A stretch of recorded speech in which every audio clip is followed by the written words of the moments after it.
On 30 अगस्त 2025 को mister Donald Trump ने बहुत ही कॉन्फिडेंटली बोला था कि इंडियन इकोनॉमी डेड इकोनॉमी है।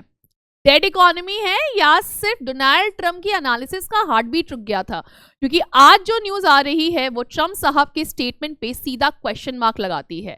तो ट्रंप साहब जरा ध्यान से सुनिएगा, ये डाटा है, आपका प्रोपोगेंडा नहीं। टाइम्स ऑफ इंडिया के रिपोर्ट के अकॉर्डिंग इंडिया ने जापान को पीछे छोड़ के दुनिया की 4th लार्जेस्ट इकोनॉमी का पोजीशन अचीव कर लिया है नॉमिनल जीडीपी के बेसिस पे। अब ग्लोबल रैंकिंग में इंडिया जो है वो आपका United states, China and Germany के बाद 4थी सबसे बड़ी इकोनॉमी बन चुकी है। इस डेवलपमेंट को रिपोर्ट ने एक डिफाइनिंग मोमेंट कहा है इंडियन इकोनॉमी के लिए। आर्टिकल के मुताबिक इंडिया इस समय एक गोल्डीलॉक फेज को एंजॉय कर रहा है।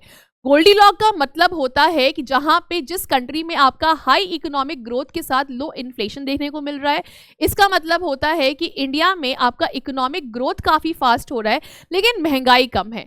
नॉर्मली ग्रोथ बढ़ने पे महंगाई भी बढ़ती है, दैट इज इन्फ्लेशन भी बढ़ता है, लेकिन इंडिया में दोनों एक साथ बैलेंस दिख रहा है।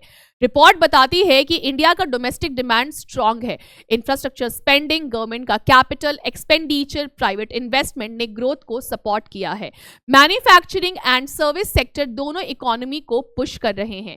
आर्टिकल के अकॉर्डिंग जब कई developed economy slow down and high inflation का सामना कर रहे हैं, तब India comparatively stable and resilient दिख रहा है। इन्फ्लेशन का मतलब होता है महंगाई।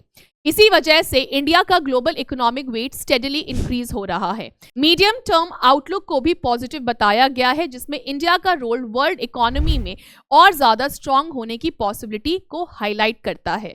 तो अब मेरा आपसे ये सवाल है कि जनता, आप क्या कहना चाहोगे ट्रंप को?